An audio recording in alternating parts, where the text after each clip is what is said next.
क्या आप जानते हैं कि एक डिफ्यूज पैटर्न बाल्डनेस किसको कहा जाता है?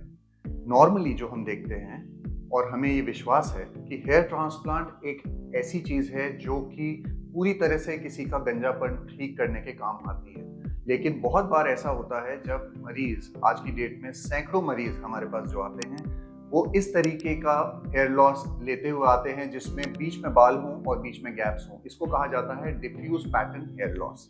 आज हम एक बहुत ही इंटरेस्टिंग केस शेयर करने वाले हैं जिसमें उस मरीज को ऐसा अंदाजा नहीं था कि वो एक हेयर ट्रांसप्लांट का कैंडिडेट है और वो ऑल्टरनेट ट्रीटमेंट्स यानी कि पीआरपी या मेडिसिन ढूंढता हुआ हमारे पास आया था। जिस मरीज के रेफरेंस से वो पेशेंट आया था वो बेसिकली एक कंप्लीट बाल्ड केस था जिसमें उन्होंने हेयर ट्रांसप्लांट कराया था। तो आइए आज इस केस को हम देखें।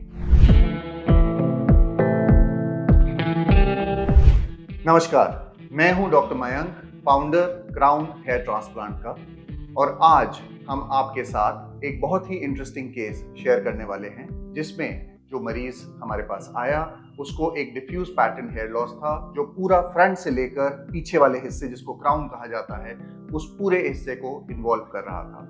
पेशेंट यूएसए से आए थे और उनकी उम्र 52 इयर्स की थी। जैसे कि हम देख सकते हैं, ये उनका टॉप व्यू था जिसमें फ्रंट से दोनों तरफ से हेयर लॉस होना शुरू हो गया था। ये फोरलॉक रिटेंशन पैटर्न कहा जाता है जिसके अंदर ये वाले बाल बचे थे और यहां से लेकर क्राउन के पीछे वाले हिस्से तक बीच बीच में गैप्स थे और बीच बीच में बाल प्रेजेंट थे।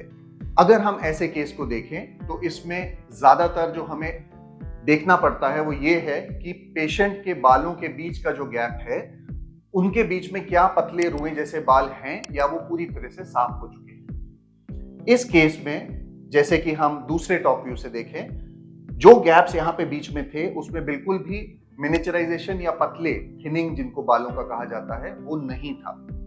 इस कंडीशन में हम लोग हेयर ट्रांसप्लांट कर सकते हैं, लेकिन जरूरी पार्ट ये है कि ये जो पेशेंट जब ये प्रोसीजर कराते हैं तो आपके जो सर पे पहले सर्जरी पे जो बाल होते हैं उनको बचाने के लिए दवाइयों का प्रयोग करना बहुत जरूरी होता है। ये इनका फ्रंट व्यू था जिसमें आप फोरलॉक रिटेंशन का आप ये एरिया देख सकते हैं और ये बाकी हिस्से में पूरी तरह से स्किन नजर आ रही थी। ये इनका क्राउन एरिया था जिसको हम वर्टेक्स भी कहते हैं पीछे। इसमें भी बीच बीच में बाल थे लेकिन काफी ज्यादा गैप्स थी जिसके बीच में कोई भी पतले बाल प्रेजेंट नहीं थे। ट्रिमिंग करने के बाद जो एरिया हमने प्लानिंग करी उसमें ये पूरा फ्रंट का एरिया एक हाई डेंसिटी के ट्रांसप्लांट के लिए, फोरलॉक के जहां पे उनके बाल थे उसके बीच बीच में भी बाल डाले गए। मिड सेक्शन का एरिया भी हमने कवर करने की कोशिश करी और साथ में क्राउन के जो मेजर गैप्स थे, जो उनका मेजर कंसर्न था, उसको भी हमने साथ में ही एड्रेस किया। सर्जरी के बाद का जो इम्प्लांटेशन का टॉप व्यू था वो इस तरीके से दिखता है जिसमें आप फ्रंट की हाई डेंसिटी देखेंगे, फोरलॉक के जो गैप्स थे उसको भी कवर किया गया है, मिड के जो गैप्स थे उसमें भी सारी तरह से बाल डाले गए हैं और क्राउन में भी इम्प्लांटेशन करी गई है।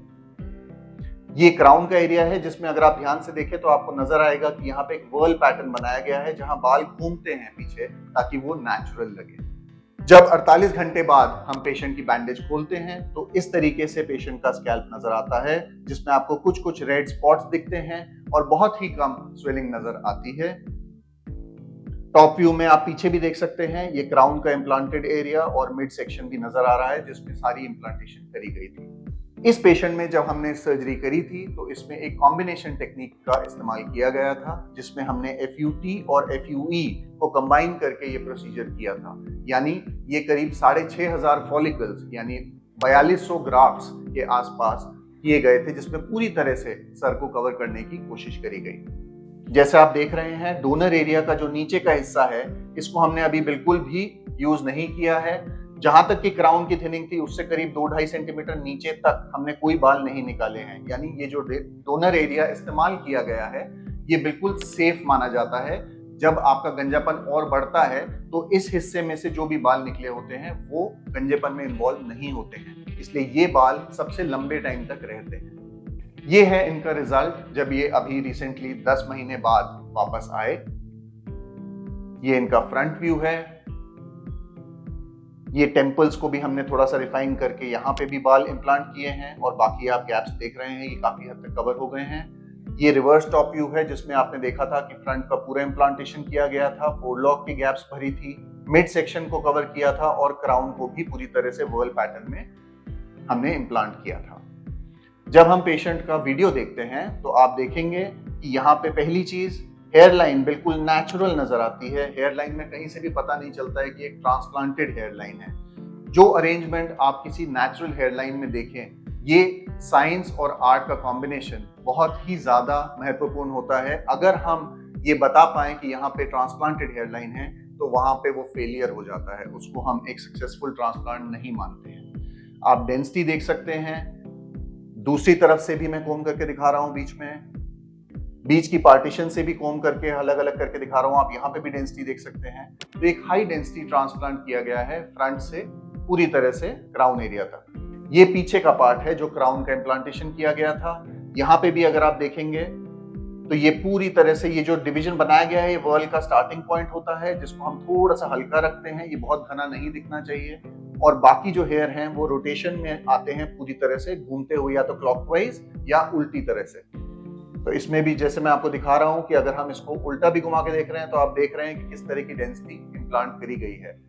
10 महीने पे जब आप ये इस तरह की ग्रोथ देखते हैं, ये फाइनल रिजल्ट्स नहीं होते हैं, ये और घना होता है। लगभग साल 1.5 साल तक क्राउन के एरिया में और डेंसिटी थोड़ी थोड़ी करके इम्प्रूव होती है। और ये इनका डोनर एरिया है जो सर्जरी करने के 10 महीने बाद का डोनर एरिया है, जहाँ पे आप देख सकते हैं FUT, FUE दोनों में से किसी भी टेक्निक की स्कारिंग विजिबिलिटी नहीं होती है। ऐसे कि निशान पड़े हैं, कि टांकों के निशान है या पंच के निशान है, ऐसा कुछ भी नजर नहीं आता है। अगर आप बाल छोटे भी करें तो भी उसमें नजर नहीं आएगा। ये पार्ट जो हेयर ट्रांसप्लांट का होता है, ये है उसका आर्ट यानी उसकी कला, जिसमें हम इस तरीके से बाल निकालते हैं कि आप उसको नहीं बता पाए कि वहां से कोई चीज निकाली गई है। हर इंसान का जो गंजापन होता है, जो हेयर लॉस होता है, वो एक अलग कहानी होता है। लेकिन उसको आप अगर एक सुंदरता से इम्प्लांट करें या कोई भी तरह का ट्रीटमेंट करें तो उसका अगर सही रास्ते पे चलते हुए हम इलाज करते हैं तो उसके एंड रिजल्ट्स, जो आपको फाइनल रिजल्ट दिखता है, वो हमेशा बहुत खूबसूरत होता है। आपकी एक्सपेक्टेशन बिल्कुल रियलिस्टिक होनी चाहिए। आप ऐसा ना सोचें कि हेयर ट्रांसप्लांट आपको विग जैसी डेंसिटी दे देगा, उतना घनापन दे देगा, लेकिन एक अच्छा कवरेज जिसमें आपका सर की जो स्किन दिख रही है वो पूरी तरह से कवर हो, ये बिल्कुल मुमकिन है। इस केस में जो डिफ्यूज पैटर्न हेयर लॉस है, उसके लिए जो खास टिप है वो ये है कि अगर आप इस कंडीशन में हेयर ट्रांसप्लांट या किसी भी ट्रीटमेंट के लिए जा रहे हैं, उससे पहले एक एक्सपर्ट सर्जन से अपनी राय जरूर ले लें कि आप उसके लिए एक सही कैंडिडेट हैं या नहीं। दवाइयों का इस्तेमाल इस कंडीशन में बिल्कुल अनिवार्य होता है, जिसमें आप बिल्कुल भी अपने एग्जिस्टिंग बाल जो ट्रांसप्लांट से पहले आपके सर पे थे वो लूज ना कर दें। इसलिए बहुत जरूरी है कि आप इस कंडीशन में जब भी ट्रांसप्लांट कराएं उसके बाद दवाइयां रेगुलरली बिल्कुल लेते रहें, जिस तरह से आपके डॉक्टर आपको प्रिस्क्राइब करें। मैं आशा करता हूं अब आपको इस डिफ्यूज पैटर्न हेयर लॉस या ज्यादा जिसमें बॉल्डनेस हो, जिसमें बीच में आपके बाल प्रेजेंट हैं, उस कंडीशंस के हेयर ट्रांसप्लांट में क्या चीजों का ध्यान रखना चाहिए और क्या चीजों को हमें नहीं करना चाहिए, ये बिल्कुल क्लियर होगा। अगर आपका कोई भी सवाल है या आप इस कंडीशन से जूझ रहे हैं तो आप अपने जो भी सवाल हैं वो कमेंट बॉक्स में नीचे डाल सकते हैं, या जो नंबर दिए गए हैं उनको आप उस पर मैसेज कर सकते हैं। अगर आपको ये वीडियो पसंद आया हो तो मैं आप सबसे रिक्वेस्ट करूंगा कि आप इस वीडियो को जरूर से लाइक करें, शेयर करें और इस चैनल को सब्सक्राइब करें। धन्यवाद।